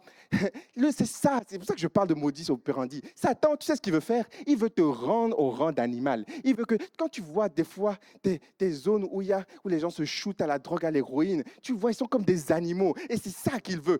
Parce que tu as été élevé, parce que tu as été la primeur de la création. Dieu t'a fait à son image. Et il veut que tu sois rempli du Saint-Esprit pour marcher droit, pour marcher dans la paix, dans la joie, dans la diligence, dans la fidélité, dans l'amour. Satan veut détruire cette image. Comme il ne peut pas toucher Mona Lisa, il va attaquer la Joconde. Il va attaquer cette image. Il va dire, lui, il va être saint. Je vais le rendre bestial. Et les hommes se détruisent entre eux. Les hommes sont possédés d'esprit. Ils se tuent entre eux. Et Satan se frotte les mains. Mais la bonne nouvelle, c'est qu'il y a un deuxième prototokos. Il y a un deuxième prototype qui est venu réparer l'image, qui est venu marcher droit. Alors que Satan le tentait. alors qu'il était tenté en toutes choses, nous dit la Bible, il a marché jusqu'au bout de façon ferme. Et il a dit, non seulement moi j'ai marché de façon ferme, mais j'ai ouvert la voie maintenant. Une personne l'a fait pour la première fois. Maintenant, il a donné une race élue, un sacerdoce royal, une nation sainte. Voilà pourquoi, mon frère, ma sœur, tu dois te lever et dire, garde à vous, je vais suivre mon maître, je vais suivre mon général. Le disciple n'est pas plus grand que le maître. Si Jésus l'a fait, je peux le faire.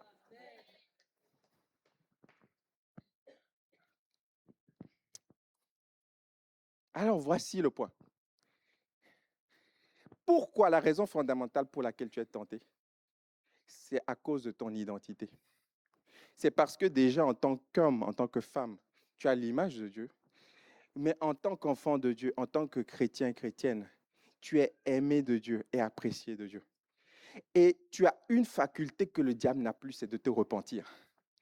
Parce que le diable, il est fini. Un jour, un chrétien est venu me voir, il m'a demandé, pasteur, j'ai un sujet de prière. Je dis, vas-y, dis. On va prier pour que Satan se convertisse. Le petit filou, il a fait science pour lui.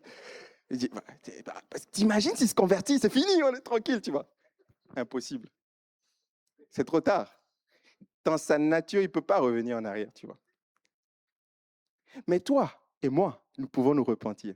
Donc, des fois, Satan est énervé de foi. Il est content parce qu'il t'a fait chuter, mais il est énervé non seulement parce que Dieu t'aime, mais parce que Dieu te pardonne. Mais regarde ce qu'il a fait. Il est allé en prison, il a abusé des gens, il a violé des gens. Mais pourquoi? Condamne-le. Voilà, c'est ce qu'il a fait pour Job. Il arrive, il dit, oh, il y a un gars intègre. Ah non, il a commencé à nourrir des choses sur lui, a dit à Dieu, non, non, non, non. Je suis sûr que c'est parce qu'il a tout ce qu'il veut dans sa vie qu'il t'aime. Et Jésus dit, ok, teste l'épreuve. On va valider des acquis. Et Job, il a tenu ferme, il a tenu ferme, il a tenu ferme. Et Dieu lui a rendu au centuple. Et ça énerve le diable. Alors j'aimerais dire à quelqu'un, peut-être que tu es tombé dans le péché, peut-être que tu luttes avec une addiction. Relève-toi parce que Dieu peut te donner une seconde chance. Avec Dieu, tu peux retrouver, tu peux te relever. Il a dit 7 fois le juste tombe, 7 fois il se relève. Oh, quelqu'un doit se relever ce matin. Tu vas te relever ce matin. Invitez les musiciens à s'approcher. Pourquoi Jésus a été tenté du point de vue du diable? Jésus a été tenté à ce moment-là parce que son identité venait d'être révélée. Lorsque tu regardes dans Luc chapitre 4, tu vois que l'événement juste avant, il y a la généalogie, mais l'événement, le récit juste avant, c'est le baptême de Jésus. Jésus va suivre Jean-Baptiste et Jean-Baptiste va baptiser Jésus. Et la Bible dit qu'à ce moment-là, le ciel va s'ouvrir et le Saint-Esprit va descendre comme une colombe. Et il y a une voix qui va se faire entendre, qui va dire quoi? Celui-ci est mon fils bien-aimé, en qui j'ai mis toute mon affection. Mais je t'ai dit, le diable a un système de renseignement. Il a entendu ça, il a dit, quoi? Et il est revenu 30 ans plus tôt. Il a dit, mais oui, ce petit-là, il est né. Il y a eu des prophéties qui collaient. Et donc, il a essayé de susciter Hérode pour le tuer. Après, ça ne s'est pas fait. Et puis, calme plat pendant 30 ans. Donc, Satan est passé à autre chose. Il est passé à autre chose. Mais là, il se dit, mais lui, c'est certainement lui le Messie. C'est certainement lui le potentiel. Alors, puisqu'il a dit qu'il est le Fils de Dieu, je vais attaquer maintenant. Et il lui dit quoi? Si tu es le Fils de Dieu. La raison pour laquelle Satan t'attaque, c'est parce que tu as l'image de Dieu et parce que tu es une fille de Dieu. Quand tu comprends ça, quand tu comprends ce pourquoi, le comment va venir plus facilement. Parce que quand Satan va revenir pour te dire, vas-y, couche, tu vois, oh, tous les hommes sont comme ça. Non, tu vas dire, non, prendrai-je les membres de Christ pour en faire les membres d'une prostituée? Mon corps est le temple du Saint-Esprit. Je sais qui je suis et je sais quel prix Jésus a payé pour que je marche dans la sanctification. Alors, peu importe ce que ma famille dit, peu importe ce que le monde dit, peu importe ce que mon environnement dit, je vais me tenir pur et saint parce que je sais qu'il m'aime. Si tu es le fils de Dieu, si tu es la fille de Dieu, parce que la tournure est manipulatrice. Soit tu n'es pas le Fils de Dieu, soit tu dois faire ce qu'il dit. Jésus dit non, il y a une autre option que tu n'as pas vue. Il est aussi écrit. Oh, je prie Seigneur que tu nous donnes de connaître la parole, afin que lorsque Satan vienne avec des pseudo-révélations, il est écrit, nous puissions aussi dire il est aussi écrit. Il est aussi écrit. Il est aussi écrit. Oh, chers frères et sœurs, nous avons besoin de vivre la parole, que la parole s'incarne. Nous avons besoin de pratiquer ce que nous connaissons. Ça fait tellement longtemps que tu entends des messages d'amour, mais est-ce que tu manifestes l'amour? Est-ce que certains disent, ah, c'est mon caractère, je suis comme ça, mais non, Dieu t'aime trop pour te laisser comme ça. Il veut te transformer, il te prend tel que tu es, il t'accepte tel que tu es, il ne te juge pas, mais il veut te transformer pour faire de toi un prototokos, un autre prototype. Alors, nous devons dire, Seigneur, viens sonder mon cœur, regarde si je suis sur une mauvaise voie, viens, je veux aller sur la table du billard, la table d'opération spirituelle, viens disséquer, viens fouiller, viens faire des biopsies spirituelles, viens faire des scans spirituels, viens faire des IRM spirituels. Regarde à l'intérieur de moi, il y a des choses qui ne te plaisent pas et parle-moi. Je ne veux pas être là comme un chrétien parvenu qui a tout compris, qui sait tout. Non, je ne veux pas être là, Seigneur, en disant Dieu, je n'y crois pas en Dieu, Dieu n'existe pas. Non, je veux croire en toi, je veux croire que tu m'aimes, mais je veux, Seigneur, que tu me parles à mon cœur. Parle à mon cœur et change mon cœur. Seigneur, je sais que Satan est là. La Bible dit que nous n'ignorons pas ses desseins. Satan vient toujours avec les mêmes fonctionnements. Il vient avec la séduction. Il vient me faire croire que le mal est bien pour que je puisse faire le mal en pensant que c'est bien. Oh Seigneur, délivre-nous. Ouvre notre intelligence. Donne-nous de pouvoir discerner, de séparer le bien du mal. Donne-nous un esprit renouvelé. Saint-Esprit, parle-nous, Seigneur. Oh, s'il te plaît. S'il te plaît. Jésus, Hébreux 4,15. Nous n'avons pas un souverain sacrificateur qui ne puisse compatir à nos faiblesses. Au contraire, il a été tenté, comme nous en toutes choses, sans commettre de péché. Jésus, en vivant ces 3 tentations, il a vécu toutes les tentations. Ces 3 tentations sont le condensé de toutes les tentations qu'on peut vivre. La première tentation, c'est la tentation de l'appétit, de la pulsion. La tentation, ce que tu ressens quand tu as faim, ce que tu ressens quand tu as des désirs émotionnels, des désirs sexuels, des désirs en toi. C'est l'ensemble des pulsions. Et Jésus a dit non. L'homme ne vivra pas seulement de pain. C'est tout ce qui peut venir te nourrir, tout ce qui est nécessaire à ta subsistance. Jésus dit oui, effectivement, j'ai besoin de pain pour vivre, mais j'ai avant tout besoin de Dieu. Oh mon frère, peut-être que quelqu'un vit une frustration sexuelle, ne sait pas comment faire. Oh, j'aimerais le dire vraiment pardonnez-moi de le dire de façon un peu brutale. Ce dont tu as besoin, ce n'est pas un orgasme. C'est une révélation de Dieu. Ce dont tu as besoin, c'est que le Saint-Esprit t'enveloppe et vienne te donner le plaisir de sa présence. Jésus a vécu la tentation de l'orgueil humain, l'orgueil de ce monde qui regarde les possessions et le pouvoir, qui veut dominer. Et Jésus a refusé ces tentations. Et Jésus veut dire à chacun, là où tu es, peu importe la tentation que tu as, à ton niveau, de vouloir dominer, de vouloir contrôler les autres, de vouloir être au-dessus des autres, de vouloir posséder, avoir beaucoup d'argent. C'est bien d'avoir beaucoup d'argent, c'est pour faire le bien. Mais quelquefois, c'est pour pallier à des dysfonctionnements. Courir après une carrière et arriver à la fin, être vidé, avoir tout accompli, mais perdre son âme. Jésus l'a vaincu. Et Jésus a vécu aussi la tentation de l'orgueil spirituel, la plus subtile. Lorsqu'il était en haut du temple, jette-toi. La tentation dans l'Église de se servir au lieu de servir Dieu. De vouloir que Dieu soit notre sous-traitant, Dieu soit notre serviteur. Que Dieu fasse ce que nous on veut et pas faire ce que Dieu veut. C'est la tentation la plus subtile parce que c'est dans l'Église, c'est le sommet du temple de Jérusalem, c'est dans l'Église.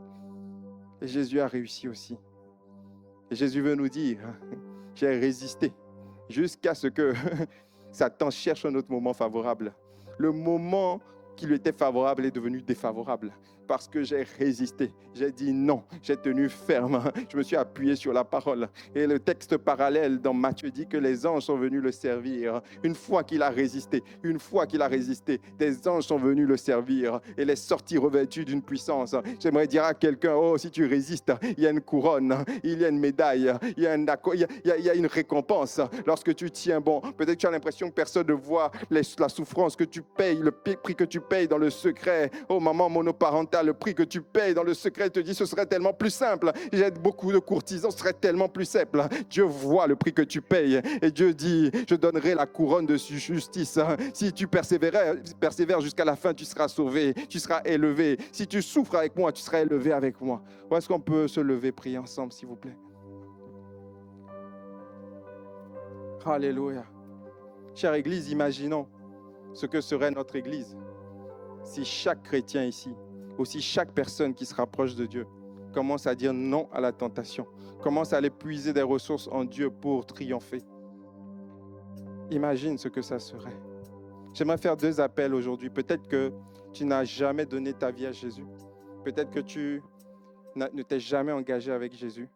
J'aimerais faire un premier appel. Viens sur le devant. Viens sur le devant. On va prier pour toi. On va prier afin que tu donnes ta vie à Jésus. On a parlé d'image, on a parlé du fait d'être l'image de Dieu. Mais peut-être que tu dis, mais moi, je découvre tout ça. Je ne suis pas un fils de Dieu. Je découvre que je suis à l'image de Dieu. Viens sur le devant. Sans jugement, on va prier pour toi. N'hésite pas, viens sur le devant. Ce sera un jour de victoire. Parce que tu pourras entrer dans la famille de Dieu. Tu pourras avoir les ressources, le Saint-Esprit pour t'aider à supporter la tentation. Venez sur le devant. Alléluia. Je vais demander aux anciens de prier, aux responsables de prier, ceux qui sont préposés de prier. Venir prier. J'aimerais faire un deuxième appel. Peut-être que tu es en Christ. Peut-être que tu es en Christ. Mais tu vis des tentations. Tu vis des combats. Quelquefois, tu es au bord du gouffre, tu as envie de flancher. On va prier pour toi, afin que Dieu te révèle qui tu es. On a parlé de pourquoi l'ennemi te tente. C'est parce que tu es un enfant de Dieu. Et quand tu vas réaliser qui tu es, encore plus par la foi, ça va te donner la force de résister. Alors pendant que la musique joue, je vous invite à venir sur le devant. Venez par ici, sur le devant. Et on va prier ensemble. Alléluia. Est-ce qu'on peut tous ouvrir la bouche et commencer à prier?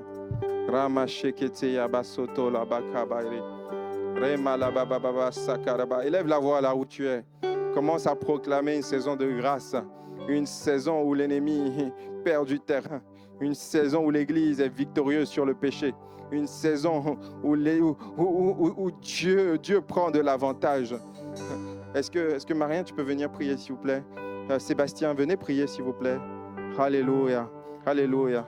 Seigneur, merci pour ce moment de lucidité, ce moment où on peut être vrai. Nous sommes une famille. Nous tous ici, nous sommes sujets à la tentation. Seigneur, qui peut dire je ne suis pas sujet à la tentation? Oh, l'homme le plus fort, Samson, a été sujet à la tentation. L'homme le plus sage, Salomon, a été sujet à la tentation. L'homme le plus grand, le roi le plus grand, David, a été sujet à la tentation. Alors nous y passons tous et nous pouvons nous supporter aujourd'hui les uns les autres. Tu as dit que si quelqu'un est fort, qu'il puisse aider le plus faible, parce que nous voulons gagner en équipe, nous voulons gagner en tant que famille. Élève la voix là où tu es, commence à proclamer une saison de victoire, là où la pornographie, l'alcool, la drogue, les violences verbales physiques, les achats compulsifs, oh, toutes les vices sont chassés, là où l'adultère ne fonctionne plus dans l'église, là où la fornication ne fonctionne plus dans l'église, là où les enfants de Dieu marchent la tête haute, marchent sans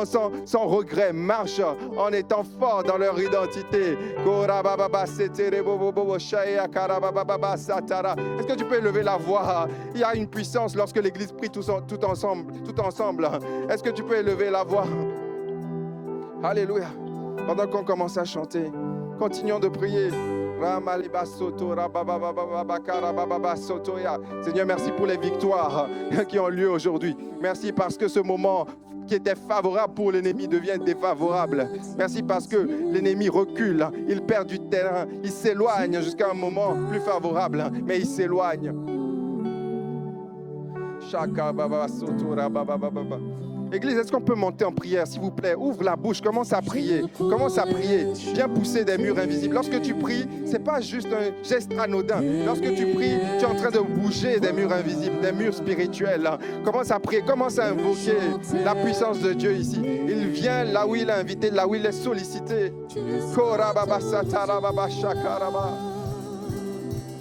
Alors j'élève les mains pour t'adorer encore et encore.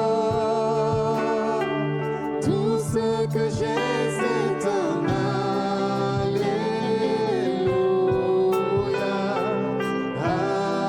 Alléluia.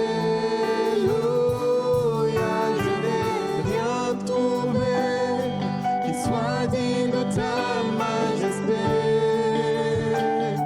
Si ce n'est mon cœur qui chante Alléluia, Alléluia.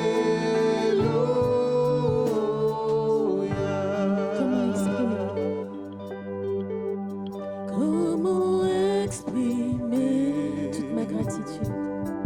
Toute ma gratitude. Je n'ai pas les mots. Je n'ai pas les mots, et rien de nouveau. Je pourrais chanter. Je pourrais chanter des milliers de fois le chant terminé. Tu seras toujours là. Tu seras toujours là. Alors j'élève les mains pour t'adorer encore et encore. Tout ce que j'ai, c'est un Alléluia. Alléluia. Je n'ai rien trouvé qui soit digne de ta majesté. Si ce n'est mon cœur qui chante Alléluia, Alléluia.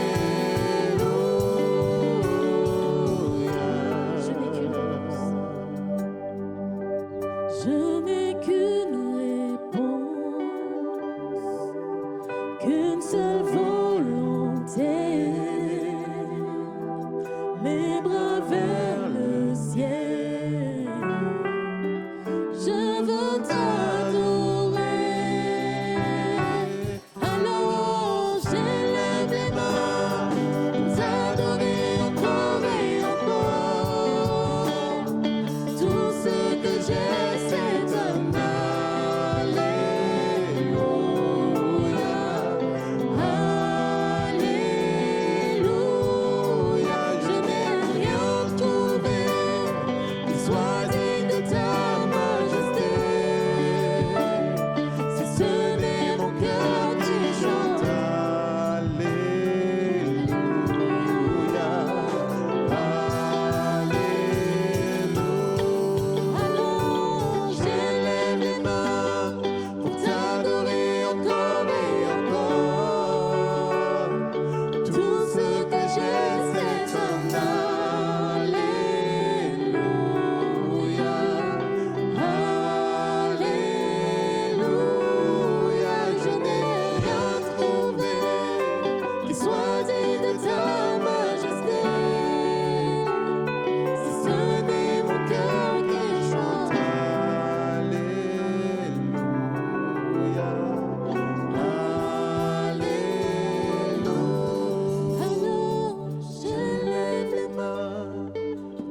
Seigneur, merci parce que lorsque tu envoies la parole, tu prophétises une action.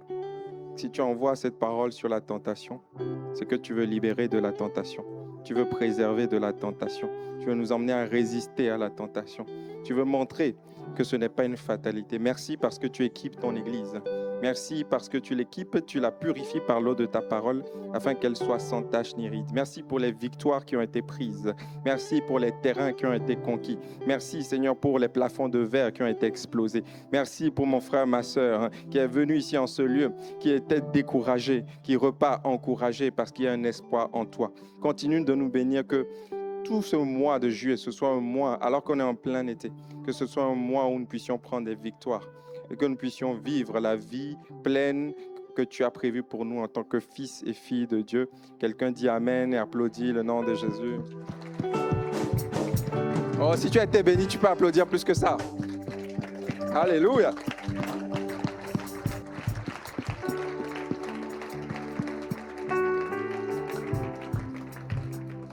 Je vous garantis, j'ai vu quelque chose. J'ai vu des gens qui sont à terre, petit à petit se relever de leurs blessures, se relever de leurs failles, commencer à vivre des vies qu'ils n'avaient pas vécues jusqu'ici. Et ça, même à n'importe quel âge, je vois des personnes de 60 ans, de 70 ans comprendre des choses pour la première fois. Je crois que Dieu veut faire une belle chose. Gardez cette parole dans votre cœur. Si vous êtes avancé, n'hésitez pas, si vous avez besoin, solliciter un entretien pastoral, demandez à l'accueil, aller à la sortie, demandez un entretien si vous avez besoin de parler. On veut entourer.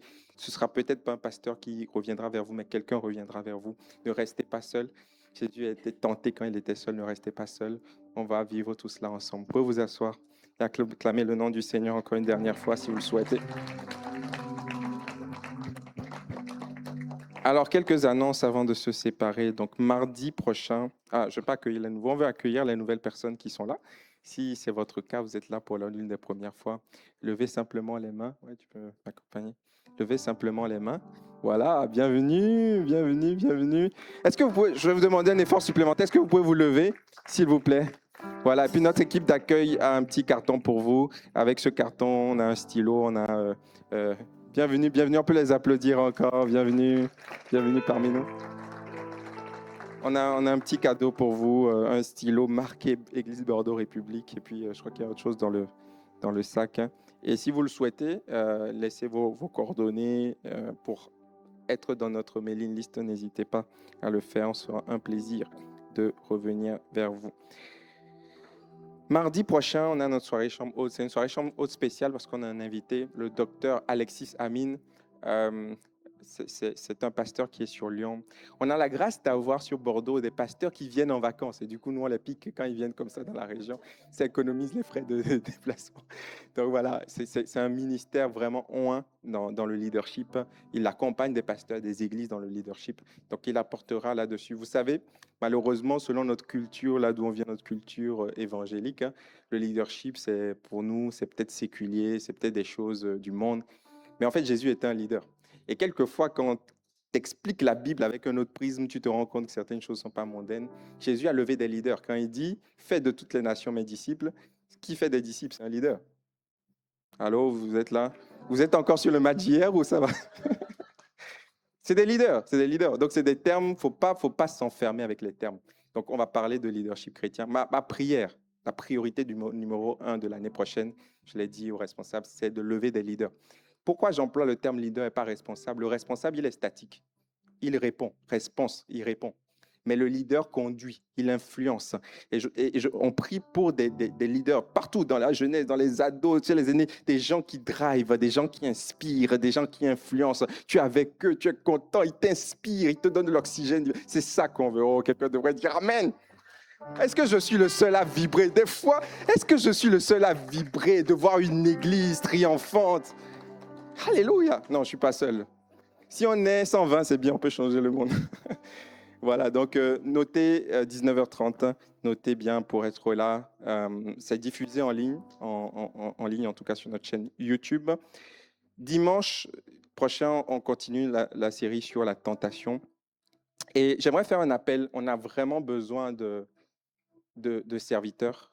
J'aime pas parler de besoins parce que c'est un privilège de servir, mais il y a des départements qui sont en souffrance. La Sono, bon, Baptiste, il est revenu. Merci, on va t'emprisonner, on va bloquer tous les trains. Il y a eu quelques départs de la région. Il y a des départements, des leaders qui ont besoin. Donc, si vous êtes convertis, vous marchez avec Jésus, vous marchez en nouveauté de vie, vraiment manifestez-vous. On va prier je prie dans le secret pour bannir l'anonymat. Ne viens pas juste, tu viens, tu prends ton culte. On ne peut pas vivre la vie chrétienne comme ça. Viens participer au corps. Tu vois, pardon, je vais encore prendre un exemple de match de foot. Tu vois, ceux qui sont sur le banc les bancs les remplaçants là, ils veulent aussi venir jouer, ils veulent mouiller le maillot. Tu vois, puis Didier Deschamps, donne-moi un peu plus de minutes. Tu vois, mais des fois dans l'église, il y en a, ils sont à l'aise d'être remplaçants. Tu vois, ils sont bien comme ça. Je vais prendre la médaille à la fin. Jésus m'a sauvé, je vais aller au ciel. Les autres bossaient pour moi, mais non, tu dois venir mouiller le maillot avec nous. Oh, dis amen. Faut que j'arrête. Bientôt, l'année prochaine, je me mets rubis, promis, je me mets rubis. Donc, tous les départements de l'Église recrutent en sono, en médias, la direction artistique, direction de projet, pour gérer les ados. On a des besoins partout. La moisson est grande, il y a peu d'ouvriers. Donc, vraiment, venez. Même s'il n'y a pas un département qui convient à ta compétence, on va la créer. C'est pas grave. Viens nous voir. Si tu as à cœur de servir la vision, de servir l'Église, viens nous voir. Non, venez pas me voir, allez à l'accueil. Parce que des fois, il y a des gens qui attendent 10 minutes. Allez à l'accueil et laissez vos coordonnées et on vous recontactera. Les offrandes, donc si vous souhaitez soutenir l'Église par vos offrandes, c'est possible. Soit il y a un tronc à la sortie, vous pouvez déposer vos offrandes, soit vous faites un virement, c'est le mieux. Le RIB est sur le site de l'Église, il est affiché par le QR code. Vous savez, moi je bénis Dieu parce qu'on arrive à faire tout ce qu'on fait là. C'est les offrandes, notre offrande ici. Il n'y a aucune église qui nous soutient. Tu vois, quand il y a eu l'incendie de Notre-Dame, les gens les gens étaient émus, ils ont donné de l'argent, tu vois. Nous, on n'a pas de millionnaires qui nous soutient, on n'a pas le Qatar qui nous soutient comme le pays. On est là, il n'y a que nous. La bonne nouvelle, c'est que Dieu prend les choses viles pour confondre les sages. Oh, quelqu'un devrait dire Amen. Donc, merci pour vos offrandes, pour votre générosité. Avec nos 5 pains, nos 2 poissons, on va faire de belles choses. Et puis, la deuxième offrande aujourd'hui, je n'ai pas noté, il y a une deuxième offrande pour la rénovation, ça tombe bien. Et puis, vous pouvez nous suivre sur les réseaux, Instagram, YouTube pour le moment, et bientôt sur Twitch, bientôt sur TikTok, bientôt je prie pour une génération. Je dis les jeunes, là, des fois, je les vois, je dis, mais allez, bon, je m'arrête. Des fois, vous perdez votre temps, mais allez dans le monde. Ça, c'est un autre message. Mais tu sais ce que Moïse a fait? Moïse a envoyé des espions. Moïse a établi des chefs locaux sur le peuple et il a envoyé des espions.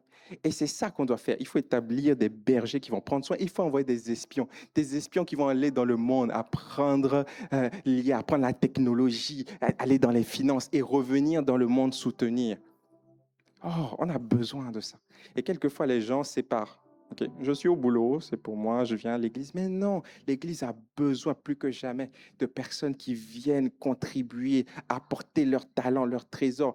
Il faut mourir en ayant déposé tous les colis que Dieu t'a déposés sur terre. Il faut faire fructifier les talents. Arrêtez-moi le micro parce que je suis trop embrasé.